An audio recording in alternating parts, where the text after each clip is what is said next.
Setting up parental controls in Windows. Handing a child a computer means handing them the entire internet, and a few settings make that a lot less alarming. Windows has family features built in, and they are free. First, each child needs their own account. Open Settings, Accounts, Family, and add a family member as a child. This matters because controls are tied to the account rather than the device.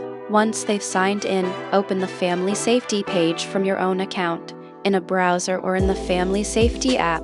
From there you can set screen time limits per day and per application, filter websites, and enforce safe search, restrict apps and games by age rating, and require approval for purchases and downloads. You'll also receive weekly activity reports by email. 2 pieces of advice. Set the limits together with the child rather than silently, and remember that filtering supports a conversation rather than replacing one.